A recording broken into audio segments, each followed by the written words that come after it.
Eu sou Matheus Hall e no vídeo de hoje, como nasceu a maior corretora brasileira. Hoje eu decidi contar um pouco mais sobre a história de Guilherme Benchimol, o fundador do que hoje a gente conhece como XP Investimentos. A história do Guilherme Benchimol é extremamente inspiradora e é por isso que eu peço para você que gosta desse tipo de história, clica aqui no like, que lá no final eu tenho certeza que ele vai valer a pena. Guilherme Benchimol nasceu no Rio de Janeiro no ano de 1976, filho de um cirurgião plástico renomado e também de uma artista plástica da época. Durante a sua infância, Guilherme teve uma vida extremamente abastada, pois seu pai tinha muita condição financeira. O que aconteceu foi que seus pais se divorciaram e durante muito tempo Guilherme viveu uma realidade dupla. A maior parte do tempo ele passava com a sua mãe e a sua irmã numa casa de apenas 2 quartos e aos finais de semana ia para a casa do seu pai em uma mansão no bairro Nobre do Rio de Janeiro. O pai de Guilherme Benchimol era conhecido por ter uma criação extremamente rigorosa e exigia muito tanto de Guilherme quanto de sua irmã.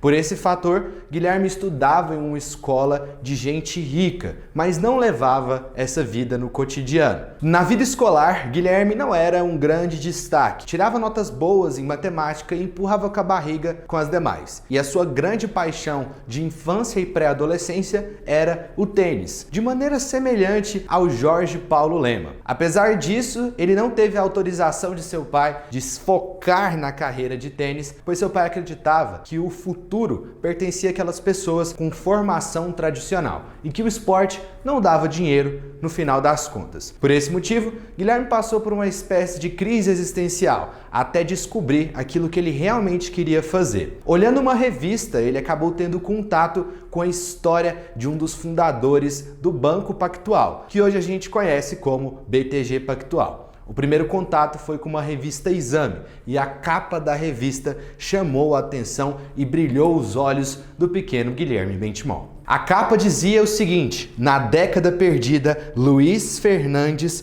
construiu um banco de $1 bilhão.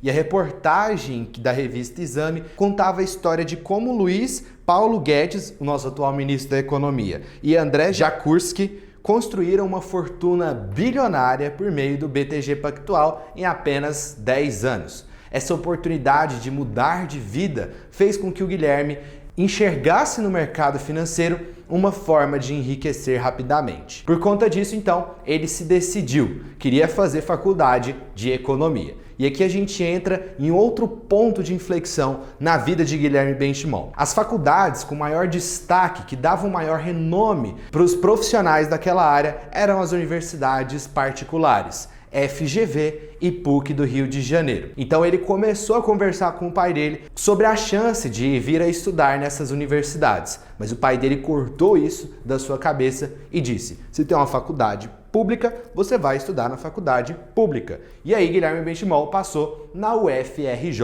Na UFRJ, o curso Benchimol disse que foi basicamente uma perda de tempo, por assim dizer. É claro que ele não disse isso com essas palavras, mas o que acontece é que a universidade preparava a pessoa que estudava economia para uma vida mais acadêmica, uma vida um pouco mais teórica do que prática. Ele relata que a faculdade colocava uma série de estudos sobre a economia e a utopia socialista e também sobre as teorias de Karl Marx. O que aconteceu foi que Guilherme Benchimol meio que se desanimou. Então, para poder sair na frente dos profissionais que estavam se formando, que estavam em construção na FGV e na PUC-RJ, Guilherme decide se atirar para o mundo dos estágios desde o primeiro semestre de faculdade. E aí a gente tinha um problema. O mercado financeiro daquela época estava passando por uma série de mudanças. O ano era mais ou menos 1994, 1995. Com a adesão aí do Plano Real, o mercado financeiro estava pujante e o capital estrangeiro começava a vir para o Brasil. Como o capital estrangeiro estava chegando, as pessoas precisavam de uma certa familiaridade com a língua inglesa, coisa que o Benchimol não tinha. Então, de um lado, as pessoas que tinham inglês e estavam se formando na GV e na PUC largavam bem na frente do Benchimol. E é por isso que ele teve que entregar dezenas de currículos até conseguir o seu primeiro estágio no back office de uma corretora conhecida como Sênior. O back office, para você que não sabe, é aquela área de suporte que não lida diretamente com a mesa de operações e que não tem contato direto com a pessoa que quer investir. O back office era a galera do suporte, responsável por criar operações de fiscalização, correção e criação de procedimentos, principalmente na área de contabilidade, RH, informática e audiovisual. Na função de back office, então, ele estava extremamente desgastado e aí ele consegue uma vaga em uma instituição financeira de renome do Rio de Janeiro, a chamada Icatu, que era conhecida por ser uma das maiores do setor financeiro. A vaga foi extremamente disputada, mas apesar da disputa, o Benchimol conseguiu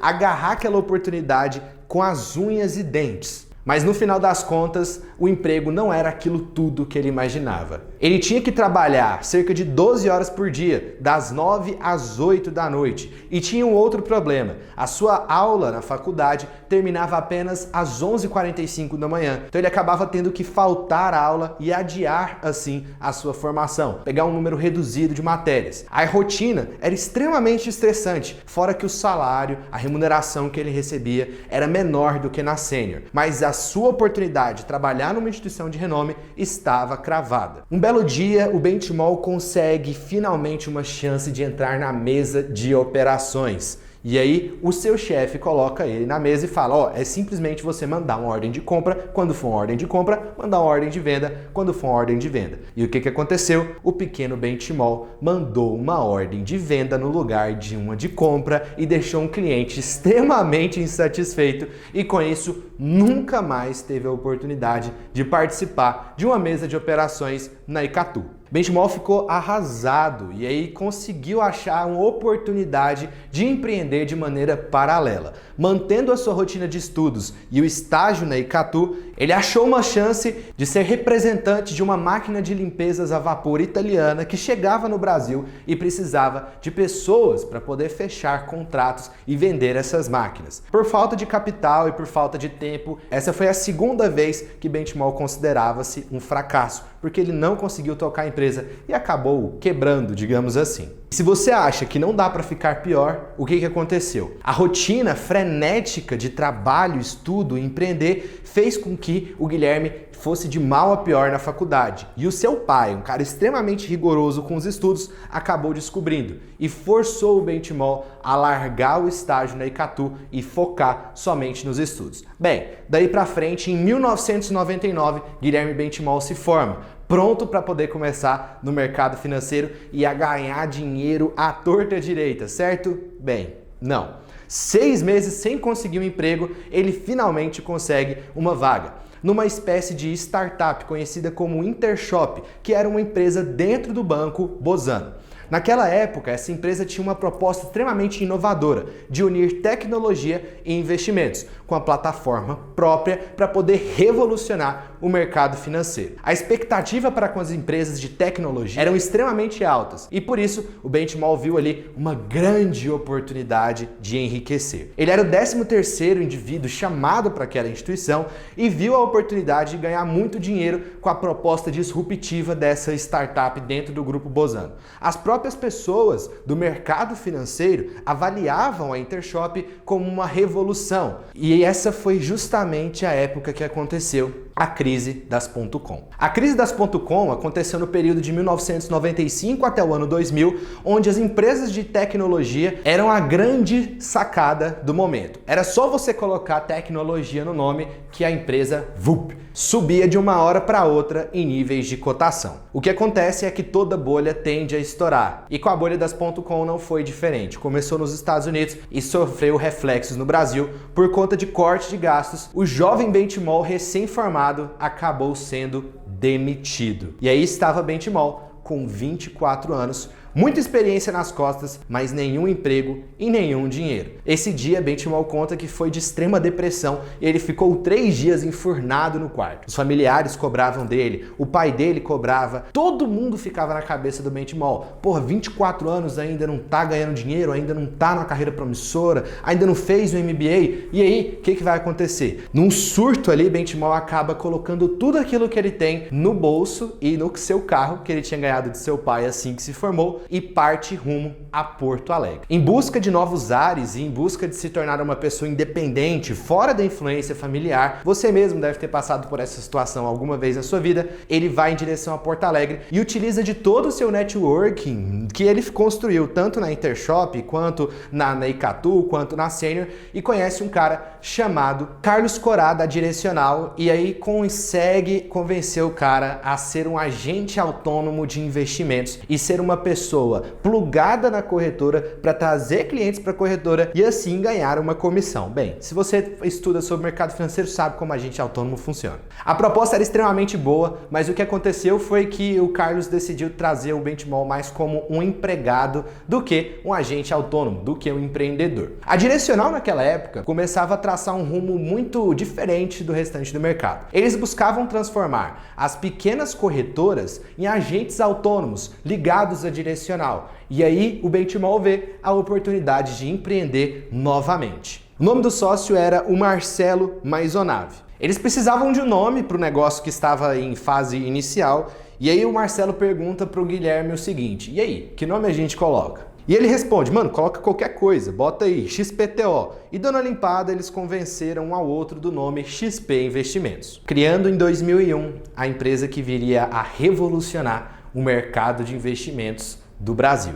Eles alugaram uma salinha comercial de cerca de 25 metros quadrados e no começo eles abriam aí uma conta a cada mês, uma conta a cada 3 semanas, a coisa ia bem devagar. O mercado daquela época era dominado pelos grandes bancos e por serem jovens eles acabavam sendo conhecidos como os garotos da XP e eram os azarões. Por conta da situação devagar, lenta de crescimento da XP, o Guilherme teve até que vender o carro que ele ganhou de seu pai de presente de formatura e isso deu uma espécie de sobrevida para a empresa. Do dia 1 até o dia de beirar a falência foram cerca de um ano. E aqui vale um destaque, não só pela ineficiência dos profissionais, pela ineficiência do Guilherme naquela época, o mercado brasileiro passava por um momento extremamente delicado. A adoção do plano real, do câmbio flutuante ao invés do câmbio fixo, a mudança e a saída do capital estrangeiro do Brasil diminuiu, encolheu a Bolsa de Valores brasileira. Então a gente tinha um problema de gestão da própria XP, um problema de confiança dos próprios profissionais em si mesmos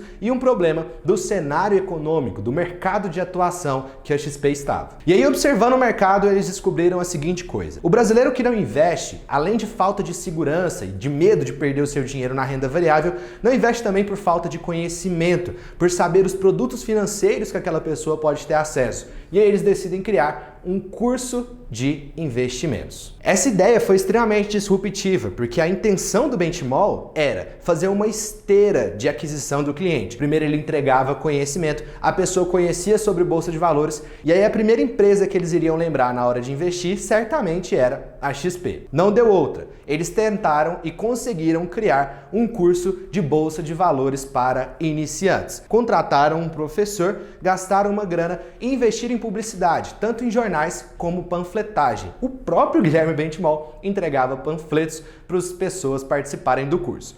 Até que deu bem certo e eles conseguiram R$6.000 de lucro, que naquela época era muito dinheiro e para a XP era mais dinheiro ainda. E por conta do sucesso eles decidiram fazer outros eventos, semanalmente, todo final de semana, conhecia uma pessoa, conhecia outra pessoa e no boca a boca a coisa foi aumentando de escala. Mas aí o Benchimol sentia que a XP estava perdendo seu foco de lidar com produtos e investimentos no mercado financeiro para uma coisa mais educacional. E eles começaram a profissionalizar os próprios funcionários para poder seguir no caminho de finanças. Nesse período, a XP cresceu e em 2003 se consolidou como um escritório de investimentos. Mas agora, eles queriam dar um passo ainda maior e se transformar em uma corretora. Nisso, a XP comprou em 2005 uma gestora e posteriormente a America Invest, a menor corretora do Brasil.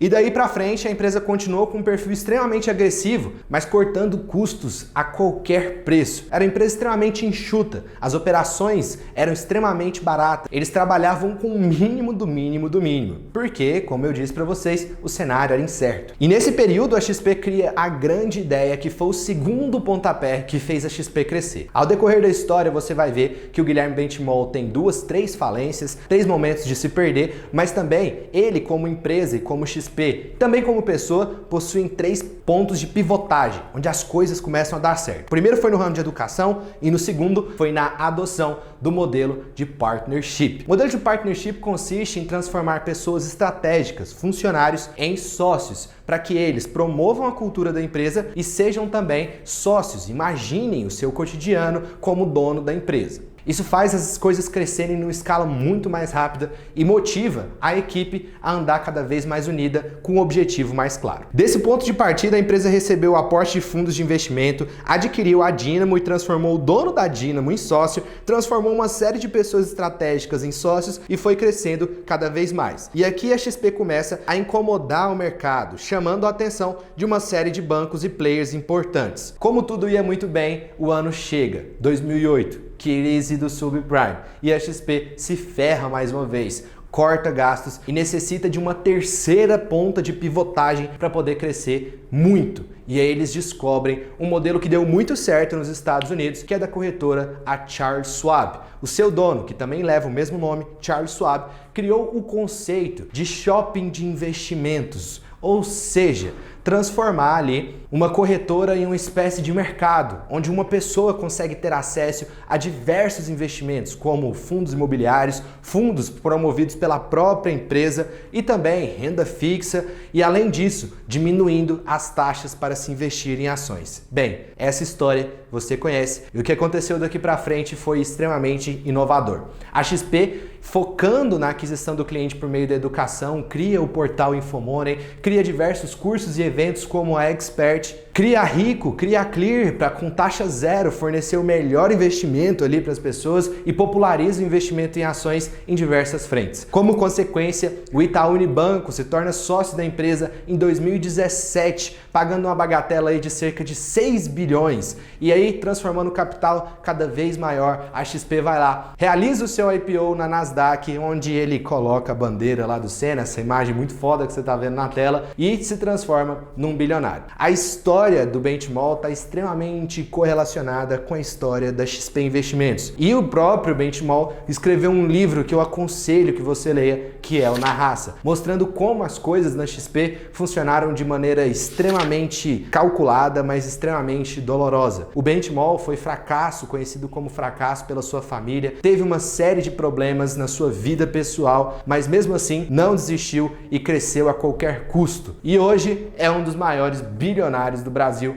com a fortuna avaliada aí em mais de 15 bilhões. Então espero que você tenha gostado desse vídeo. Se inspirou? Então não deixa de se inscrever aqui no canal e comenta aqui embaixo qual que é a próxima personalidade que você quer ver uma biografia completa. E o vídeo de hoje vai ficando por aqui.